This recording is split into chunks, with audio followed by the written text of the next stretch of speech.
여러분 얼마 전까지 이 장안의 화제였던 싱어게인의 남자 30호 가수 이승윤 씨 여러분 경연 마지막 곡 기억나시나요?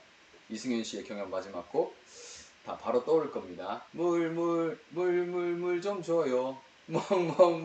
목말라요. 이렇게 시작하죠. 여기까지만 하겠습니다. 굉장히 아주 임팩트가 강한 그런 노래였는데 가수 이적 씨의 물이라는 곡이었죠. 그것을 리메이크했는데 이승윤 씨가 한때 한 시대를 풍미했던 그 서울 마포에 있는 백주년 기념교회의 이재철 원로 목사님의 셋째 아들이라는 그 사실이 알려지면서 지금 그래? 라고 지금 알게 된 분이 있겠지만 그 셋째 아들이라는 사실이 알려지면서 크리스천들 사이에서도 한동안 화제가 됐습니다. 여러분 이 이승윤 씨가 목마르다고 호소할 때 그 목마름은 과연 오랜 무명 시절을 깨고 인기를 얻었지만 나는 아직도 목마르다.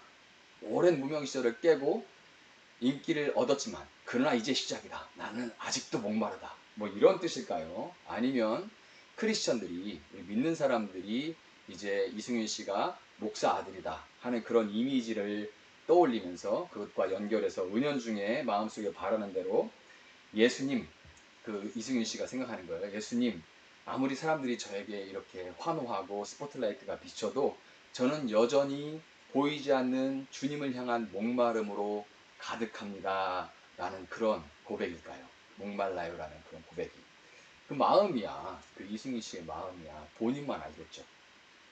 열 길 물속은 알아도 한 길 사람 마음은 모른다는 말처럼 오늘 본문의 예수님도 사마리아라는 지역의 한 우물가에서 한 여인의 마음속을 알기 위해서 그 여인에게 물 좀 줘요를 시전하십니다. 그 여인에게 물 좀 줘요를 시전하시는데요. 사실 예수님은 이 여인의 마음속이 무엇으로 가득한지 이미 알고 계시죠. 그걸 몰라서 정말 모르셔서 물으시는 것이 아니라 사실은 이 여인이 자기가 모르고 있기 때문에 이 여인이 스스로 자기 마음속에 무엇으로 가득한지를 깨닫도록 하시기 위해서 예수님께서 그 물 좀 줘요를 시전하셨던 것입니다. 그런데 본문을 읽을 때 여러분 제가 읽을 때 느끼셨겠지만 이 여인은 예수님의 그 질문에 굉장히 퉁명스럽고 까칠하게 반응합니다. 이제 읽기만 해도 느껴지잖아요. 그 여자의 반응이. 아마도 나는 내 마음이 무엇으로 가득한지 그딴 거 생각할 겨를도 없이 하루하루 살기도 힘들어 죽겠으니까 팔자 좋은 소리, 그런 팔자 늘어지는 소리 하지 말고 그냥 가라.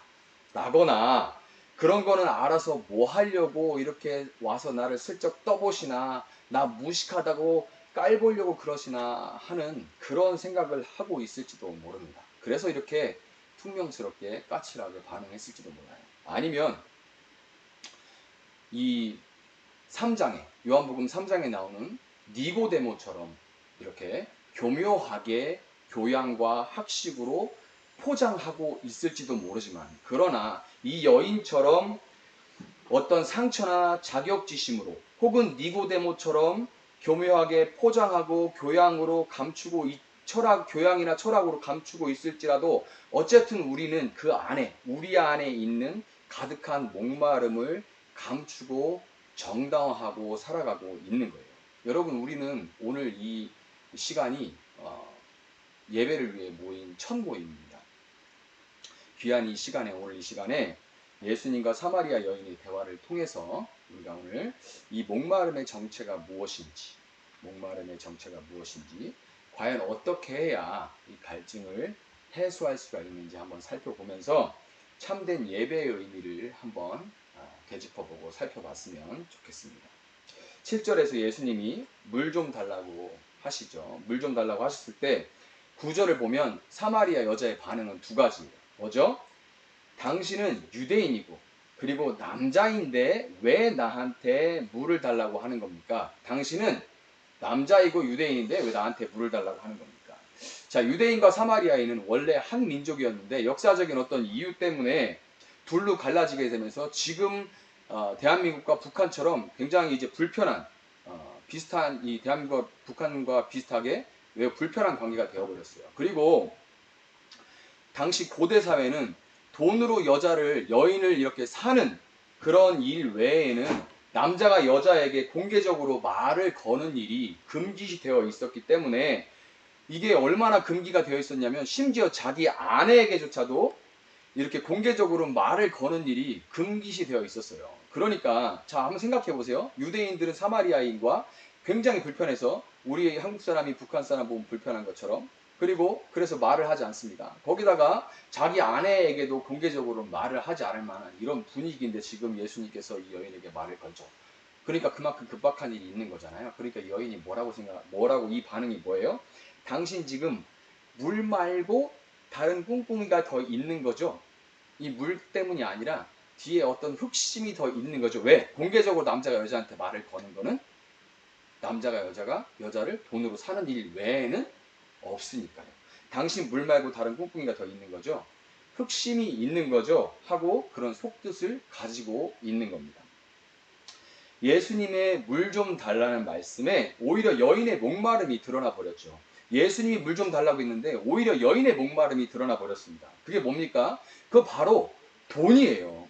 우리는 이 여인의 반응에서 뭘 볼 수가 있냐면 돈이면 네가 원하는 걸 줄 수도 있어 라는 그런 전형적인 태도를 볼 수가 있는 거예요. 이거는 뭐 시간을 건너서 현대인들에게서도 생생하게 볼 수 있는 거죠. 뻔히 잘 사는 자녀들이 있는데 부양을 하지 않아서 부양자가 있어서 기초수급자 처리도 되지 않고 비참한 생활을 하고 있는 그런 노인도 봤습니다. 그러면서도 매년 부양자 명단에 이제 이 아버지가 명단에 올라가 있으니까 이 아버지 이름을 통해서 세금 혜택은 받는 그런 자녀들을 봤어요. 반대로 자식을 방치하다가 자식이 돈을 벌거나 자식이 어떤 사망했을 그럴 때에는 나타나서 돈만 받아가는 그런 부모들도 있죠. 우리가 뉴스에서 심심치 않게 보지 않습니까? 오죽하면 구하라법이 통과가 됐겠어요. 돈이면 뭐든지 네가 원하는 건 다 줄 수 있어. 돈이면 뭐든지 할 수 있어라는 이런 태도, 시간을 다 뛰어넘어서 우리는 얼마든지 다 볼 수 있는 거잖아요. 사마리아 여인의 이런 목마름이 드러났지만 예수님의 질문 한 번에 드러났죠. 그런데 뭐가 가득해 있는지 드러났음에도 불구하고 여인 자신이 깨닫지 못하니까 예수님은 10절에서 한 발짝 더 나가십니다. 네가 만약 하나님의 선물과 또 너에게 물 좀 달라 하는 이가 누군 줄 알았더라면 네가 그에게 구하였을 것이요 그가 생수를 너에게 주었으리라. 자, 물론 예수님이 말씀하시는 하나님의 선물과 생수가 여인이 생각하는 것과 같을 리가 없죠. 전혀 같을 리가 없는데 모든 사람은 어때요? 자기가 보고 싶은 대로 보고 자기가 듣고 싶은 대로 듣게 마련이기 때문에 이 사마리아 여인은 예수님이 뭔가 무시할 수 없는 사람인가 보다. 예수님이 뭔가 있는 사람인가 보다 하고 생각하기 시작합니다. 뭐가 좀 있는 사람인가 보다. 이렇게 생각을 하기 시작하는 거예요. 어떻게 알아요? 11절에 갑자기 호칭이 달라집니다. 당신이라고 부르다가 뭘로 바뀌어요? 주여로 바뀝니다. 급별하는 거죠. 태세 전환. 쉽게 말해서 그냥 아저씨에서 사장님으로 바뀐 거예요. 그냥 아저씨라고 부르다가 갑자기 사장님으로 바뀐 겁니다. 말하는 걸 봐서는 무시하기가 어려워요. 무시하기가 뭐한데 뭐가 있는 것 같아요. 그런데 또 이게 헷갈리는 게 행색을 보자니까 예수님이 입은 걸 보나 사마리아까지 오래 걸어와서 피곤에 쩔어 보이는 걸로 보나 이게 진짜 부자라면 걸어올 리가 없죠. 당나귀나 노새를 타고 왔을 테니까요. 그러니까 이게 부자는 아닌 것 같은데 말하는 뻔세로 봐가지고는 뭐가 있는 것 같기도 하고 그러니까 이렇게 떠보는 거죠. 가진 것도 없고 돈 버는 것이 쉬운 것이 아닌데 그 말이 뭐예요? 우물은 깊은데 돈 버는 것이 쉬운 게 아니에요. 우물은 깊어요. 그런데 대체 돈을 어떻게 벌려고 합니까? 그 생수를 어떻게 얻으려고 합니까? 당신 돈을 어떻게 벌려고 해요? 그게 쉬운 게 아닌데요. 요즘 말로 바꾸면 어떻게 되는 거예요? 어디 땅을 사야 합니까? 어디를 채굴해야 합니까? 우물 깊은데요. 어디를 채굴해야 돼요? 어디 주식을 사야 됩니까? 이렇게 떠보는 거예요. 이 여인이 지금 저 사람 말하는 건 보통이 아닌데 한번 떠봐야지 하고 지금 떠보고 있는 거예요. 그러면서 12절에 덧붙입니다. 뭐라고 말해요? 우리 조상 대대로 야곱의 이름이 나옵니다. 이 여인이 생각하기에는 조상의 제일 위에 가장 큰 사람, 그러니까 이 여인의 생각에는 사람을 대표하는 겁니다. 모든 사람, 말하는 게 바로 야곱이에요. 그러니까 이 말 12절의 말은 뭐예요? 우리 조상대대로 사람들 다, 모든 사람들이 다 돈 벌려고 사는 거고, 돈 없으면 별 수 없는데 당신은 야곱보다 크니까 사람 대표라겠죠? 당신은 사람 아닙니까? 당신이라고 뭐 별 수 있습니까? 당신도 돈 벌려고 사는 거 아닙니까? 이렇게 묻는 거예요. 예수님에게 지금 그렇게 묻고 있는 거예요. 여러분, 제가 여태까지 이렇게 지금 이야기를 하는 거 들어보시면 돈에 대해서 조금 이제 부정적으로 이야기를 해온 것 같은데요. 지금 이 12절에 사마리아 여인의 질문에 자유로운 사람이 있나요? 사마리아 여인의 질문에 자유로운 사람이 있어요? 없습니다. 사마리아 여인의 질문에 자유로운 사람이 없어요. 목사는 자유로운가요? 선교사는 자유로운가요? 선교 돈 엄청 많이 듭니다. 여러분, 돈이 나쁜가요? 돈은 좋은 겁니다. 저도 돈 되게 좋아해요. 돈뿐만 아니라 여러분, 결혼도 좋은 거고요. 성공도 좋은 거고, 건강도 좋은 거고, 좋은 직장, 승진 다 좋은 겁니다. 이승윤 씨 같은 경우처럼 인기도 좋은 거죠. 여러분, 무명이라도 배고파도 월세도 못 내고 이곳저곳 전전해도 자기 음악만 할 수 있으면 그것만으로 행복할 수 있나요? 정말 그럴까요? 그런데 문제는 거기에 던지시는 13절의 예수님의 말씀입니다. 이 물을 마시는 자마다 다시 목마르려니와. 여러분이 느끼는 목마름이 어떤 것이든지 그것을 채우는 것, 그 목마름을 채우는 것 자체는 좋은 것이에요. 그런데 우리는 그 좋은 것들을 항상 절대적인 것으로 만든다는 것이 문제입니다. 여인이 귀찮아도 우물로 물을 매일 길르러 와야만 했던 것처럼 그것 없이는 살 수가 없게 되고 그것 없이는 인생의 의미가 없어져 버리게 된다는 게 문제인 거예요. 여러분, 반지의 제왕이라는 영화 한번 보신 적 있나요? 조금 된 영화지만 아마 워낙 유명한 영화니까 다들 보셨을 텐데 그 영화를 보면 절대 반지를 둘러싼 이 반지 원정대라는 게 있죠. 반지 원정대라고 쓰고 고구마 원정대라고 읽어야 되는 그런 인물들이 나오는데요. 그 고구마 원정대, 반지 원정대는 난쟁이 프로도를 보호해서 모르도르라는 산에 절대 반지를 그 모르도르라는 산에 있는 용암에다 갖다가 던져서 파괴해야 되는 그런 임무를 맡게 되죠. 그럼에도 불구하고 이 반지 원정대의 개개인들은 다 가슴속에 각자가 품은 그런 자기들의 욕망들이 있어요. 자기들이 하고 싶은 그런 욕망들이 있습니다. 어떤 사람은 노예 해방이 있어요. 그리고 어떤 사람은 정의를 실현하고자 하는 그런 꿈이 있죠. 명분이 있고, 어떤 사람은 나라를 보호하고자 하는 그런 명분이 있습니다. 이거 면면을 보면 그들의 대의 명분 자체가 나쁘지 않아요. 그런데 문제가 뭐냐면 이것들이 절대 반지만 보게 되면, 절대 반지만 끼게 되면 이 대의 명분 자체는 좋은데 이 반지만 끼면 물불 가리지 않고 무슨 수를 써서든지 목표를 이루려고 하게 된다는 거예요. 그래서 그냥 그거 끼면은 막 자기 그것만 취하려고 막 하다 보니까 이야기가 막 이리 꼬이고 저리 꼬여서 막 가슴이 답답한 그런 고구마 같은 스토리가 돼버리게 되는 거죠. 절대 반지는 그것 없이는 못 살고 그것 없이는 의미가 없는 그 뭔가를 상징하는 겁니다. 그 영화에서 최강의 인물, 이 절대 반지를 둘러싼 그 인물 중에 최강의 인물이 누굽니까? 골룸입니다. 골룸. 그 영화의 이 최강의 인물은 골룸이에요. 해맑은 눈동자의 이 골룸. 눈동자 떠오르죠? 아이러니하게도 더 이상 이 고상한 척 하거나 체면치레 따위 다 걷어치우고 오직 욕망으로만 사는, 욕망에 지배당하는 존재를 해맑게 그려놨습니다. 말도 딱 두 마디만 하죠. 바로 떠오르죠? 뭐예요? 골룸. 이거 하고 my precious 이거예요. 딱 두 마디. 대사가 그게 영화가 3편까지인가 있는데 딱 대사가 두 개밖에 없어요. 골룸은 모든 편에 다 출연할 겁니다, 아마. 그런데 대사는 딱 두 개밖에 없어요. 그런데 이게 가만 보면 누군가의 모습과 비슷합니다. 입만 열면 공부, 부동산, 딱 두 마디씩, 주식, 코인. 자동차, 안정, 노후. 참 해맑죠. 골룸은 그것을 더 이상 어떻게 고상한척이나 체면치레 따위를 안 하고 해맑게 드러낼 뿐이지, 그것을 다른 사람들은 그것을 3장의 니고데목처럼 감추거나 4장의 여인처럼 상처나 아픔으로 까칠하게 덮느냐, 그 차이일 뿐인 거예요. 여러분, 물은 분명하게 당장의 갈증을 해소해 주기는 합니다. 그렇지만 분명히 다시 목마르죠. 아무리 좋아도 이 땅에 있는 것은 그 만족이 몇 년, 몇 달, 아니 몇 날 가는 것조차도 그리 많지 않아요.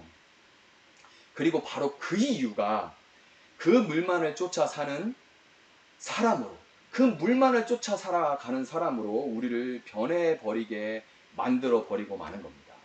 예수님은 말씀하시죠.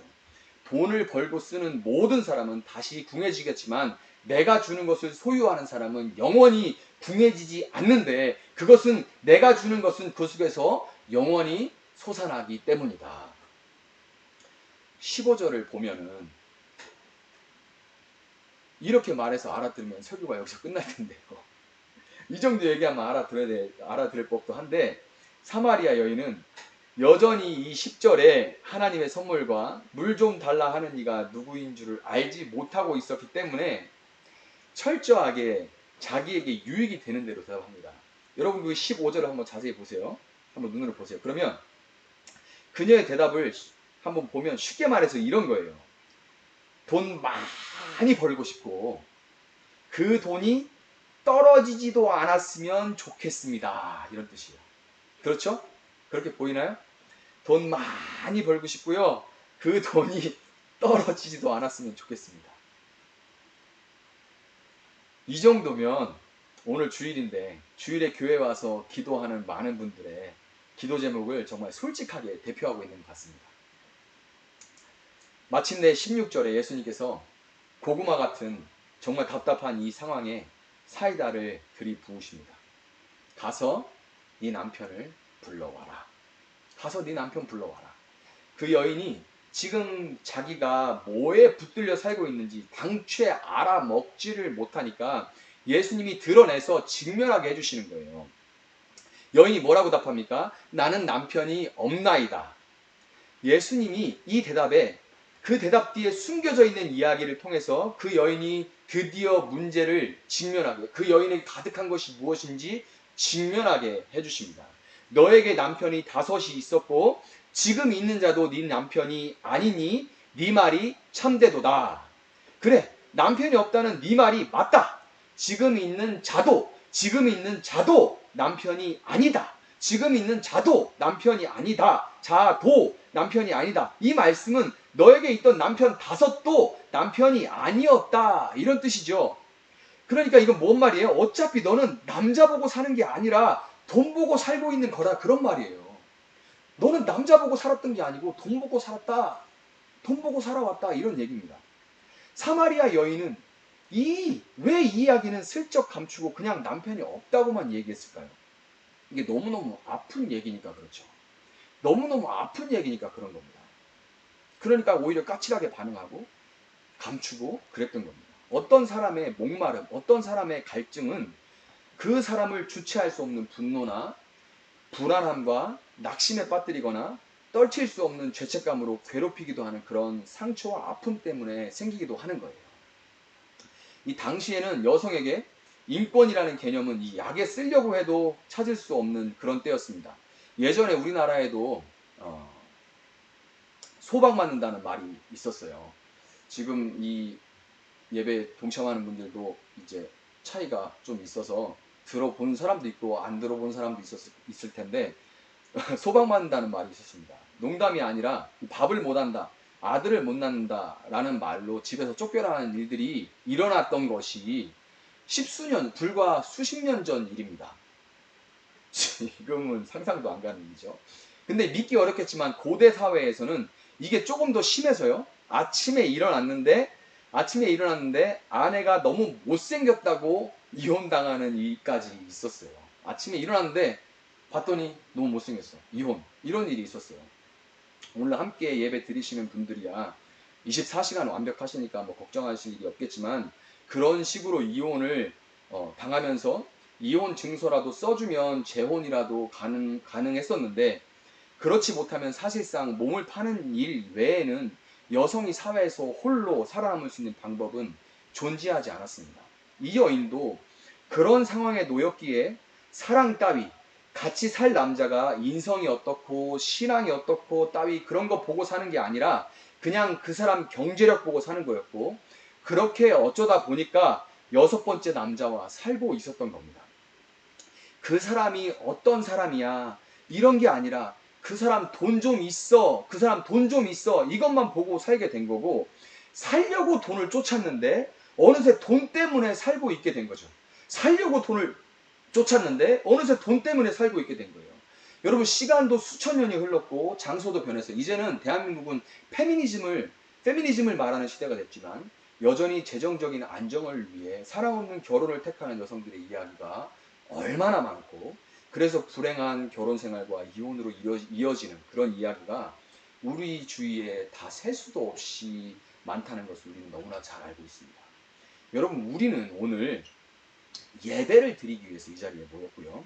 그런 우리는 스스로 예배자라고 고백하기도 합니다.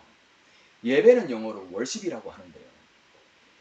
가치라는 뜻을 가지고 있는 worth와 ship이 합쳐져서 가치를 돌려드린다. 가치를 돌려드린다는 의미를 가지고 있습니다. 그게 예배예요. 가치를 뜻하는 worth와 ship이 합쳐져서 가치를 돌려드린다는 의미를 갖고 있습니다. 하나님의 가치, 하나님만 영원하시고 하나님만 완전하시고 하나님만 충분하심을 인정하고, 동시에 그 영원하신 하나님이 나를 사랑하신다는 진리에 뿌리내린 존재감과 든든함과 안정과 충족감을 받아 누리는 그 특권을 누리는 것이 예배죠.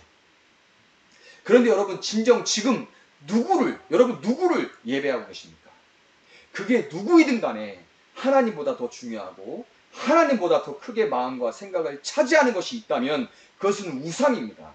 그것이 무엇이든 간에 하나님만이 주실 수 있는 자존감과 안정감, 충족감 같은 것을 마음속 깊이 하나님이 아닌 것으로부터 얻고 있고 또 얻으려고 하고 있다면, 불상 앞에서 절하거나 전보러 안 가고 지갑에 부적 안 넣고 다녀도 여러분 지금 우상 숭배를 하고 있고 우상을 예배하고 있는 거예요.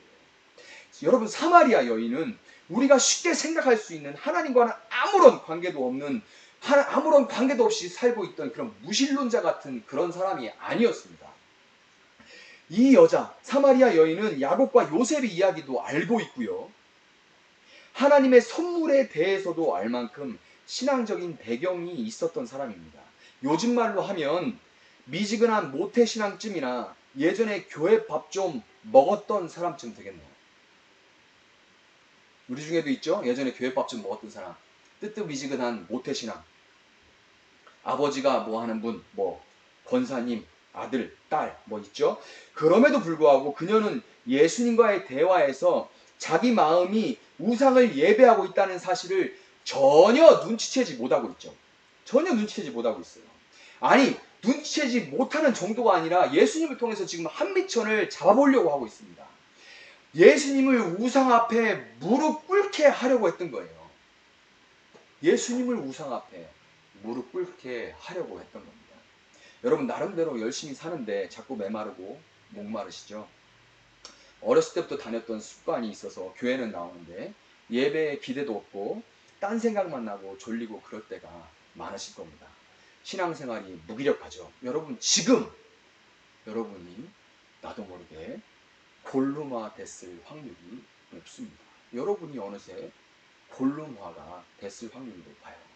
오늘 우상을 벗겨내고 직명케 하시는 15절에 주님의 음성이 나에게도 들려오시기를 주님의 이름으로 축원합니다.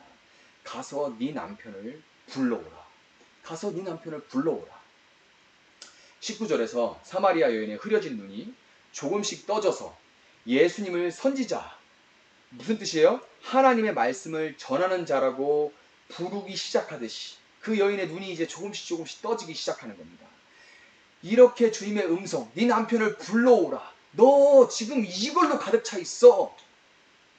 라고 직면하게 해주시는 그 음성이 들려와야만 우리 눈이 조금씩 열리기 시작하고 우리가 무엇을 예배하기 시작했다는 것이, 다른 사람 다 아는데 나만 모르고 있었던 그것이 보이기 시작한다. 우리가 흐려진 우리의 눈이 떠지기 시작한다는 것을 여러분 믿으시기 바랍니다. 말씀을 맺도록 하겠습니다. 여러분, 사실 요한복음 4장의 이야기는 이 이야기의 결론은 되게 재밌는 게요. 요한복음 4장의 결론은 이야기의 시작에 감춰져 있어요. 그게 비밀입니다. 5절에 나오는 사마리아 수가라는 동네, 그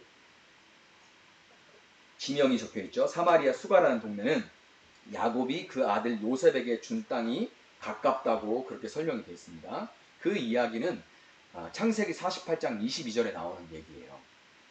사도 요한이 요한복음을 기록할 때 수많은 사건들 중에 굳이 이 지역에서 일어난 사건을 선택하고, 많은 사건들 중에 또 그 지역에서 전에 무슨 일이 일어났었는지까지 언급한 것은 사마리아 여인과의 이 이야기가 오래전 이 지역에서 일어났던 구약의 이야기들이 예수님을 통해 어떻게 이루어졌는지, 어떻게 성취되었는지를 보여주는 역할을 하기 때문입니다. 여러분, 야곱은 죽기 전에 이집트의 총리가 돼서 가뭄을 피해서 이집트에 온 이스라엘 12지파, 12아들의 구원자가 된 요셉을 축복하면서 이렇게 말합니다. 이게 48장 22절이에요. 창세기.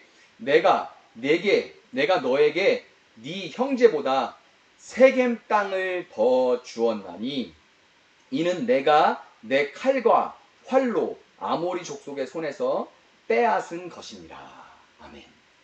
이 말은 야곱이 그렇게 여겼다는 말이지 실제로 일어난 일이 아닙니다. 여러분, 나중에 성경 창세기 부분을 읽어보세요. 실제로 이렇게 일어난 일이 아닙니다. 그냥 야곱이 그렇게 여겼다는 말이에요.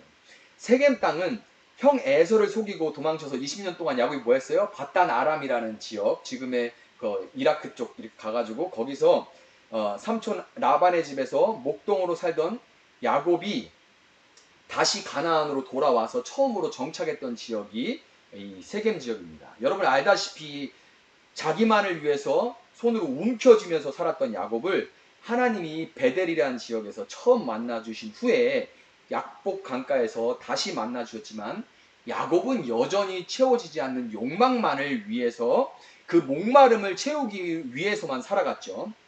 세겜 가까운 곳에 피난길을 떠날 때, 형을 피해서 도망갈 때 거기서 제가 이 피난길에서 무사히 돌아오게만 해주신다면 제가 이곳에 성전을 짓겠습니다 라고 그 약속했던 베델이 야곱이 돌아와서 정착했던 세겜에서 아주 가까웠어요. 그런데 거기서 돌아오면 성전을 짓겠다고 했던 그 세겜이 베델이 아주 가까웠음에도 불구하고 야곱은 아마도 이 세겜에서 주님, 돈 조금만 더 벌어서 더 멋들어진 건물로 지어드릴게요. 주님, 돈 조금만 더 벌어서 더 멋있는 건물로 지어드릴게요. 기다려주세요. 이렇게 스스로 속이면서 계속해서 세상의 물을 예배했을 겁니다. 그러면서 뭐라고 속이는 거예요? 내가 이렇게 열심히 이렇게 살아가는 것은 더 하나님께 드리기 위해서다라고 스스로 속이는 거죠. 하나님도 속으시나요? 속지 않죠. 외부에서 들어와서 잘 나가는 야곱을 경계하는 원주민 이 아모리 족속들과의 긴장감 속에서 어느 날 야곱의 딸 디나가 강간당하는 사건이 발생하면서 흥분한 야곱의 아들들이 잔혹한 피해 복수를 벌였던, 야곱의 기억 속에서 지우고 싶었던 장소가 바로 이 움켜쥐면서 살았던 결말, 내가 움켜쥐면서 살아봤던 그 결말, 뺏고 빼앗기고 하는 그 삶의 결말, 그 야곱 삶의 결말이 바로 상징적인 장소가 세겜이었던 겁니다. 여러분, 야곱이 요셉에게 세겜을 물려주었던 이유는 총리에게, 이미 많은 걸 가지고 있던 총리에게 땅 한 평 더 주려고 했던 게 아니에요. 요셉은 총리로서 당시 가뭄에 고통당하던 온 세상을 어깨에 짊어졌는데요. 여러분, 어깨가 히브리어로 세겜입니다. 어깨가 히브리어로 세겜이에요. 이사야서 9장 6절은 이렇게 말씀합니다. 이는 한 아기가 우리에게 낳고 한 아들을 우리에게 주신 바 되었는데 그의 어깨에는 정사를 메었고 그의 이름은 기묘자라 모사라 전능하신 하나님이라 영존하시는 아버지라 평강의 왕이라 할 것임이라. 아멘. 여러분, 요셉은 바로 온 세상의 목마름을 어깨에 지고 가시는 예수님의 모형이었던 겁니다. 예수님의 그림자였던 거예요.